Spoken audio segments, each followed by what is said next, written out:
ये कि जिन्ना साहब ने 2-3 स्टेप्स मुझे बता दीजिए जो पाकिस्तान को इस्लामिक स्टेट बनाने के लिए उन्होंने किए हों। उन्होंने जो सबसे मशहूर तकरीर की, जिसको उनके बायोग्राफर हैं हेक्टर बलीथो साहब, जो सरकार गवर्नमेंट ऑफ पाकिस्तान ने जिनको कमीशन किया था, उन्होंने लिखा है कि he delivered his greatest speech on 11th of August 1947। उस तकरीर में, शुहराए आफाक तकरीर में, एक दफा भी इस्लाम का नाम नहीं है, एक दफा भी कुरान नहीं है, एक दफा भी शरीयत का जिक्र नहीं हुआ।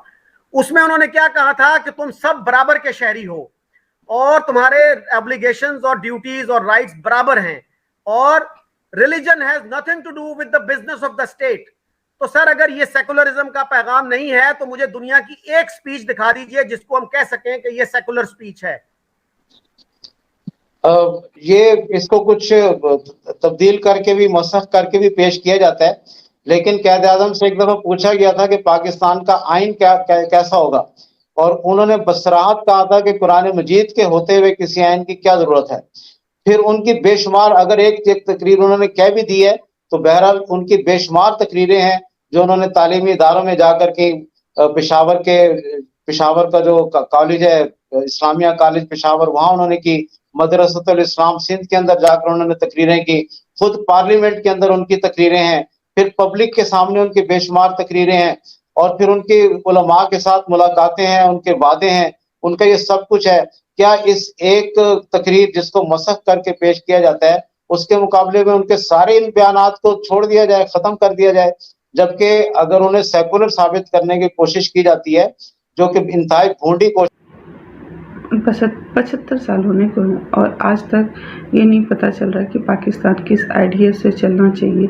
और फिर उसके बाद कश्मीर का मुद्दा है, बलूचिस्तान का मुद्दा है, अफ़गानिस्तान और पाकिस्तान के बॉर्डर का मुद्दा है।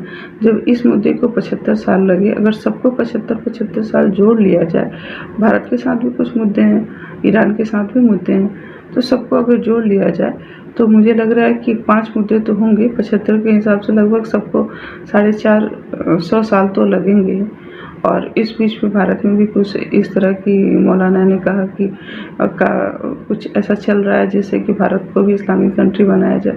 तो भारत भी अगर इस्लामिक कंट्री बन गया तो हज़ार साल तक, कम से कम 5000 साल तक पूरे बड़े सगीर की हालत पाकिस्तान की जैसी ही होगी, क्योंकि बांग्लादेश का खाद पानी वैसा नहीं पड़ रहा जैसा कि पाकिस्तान का पड़ा है।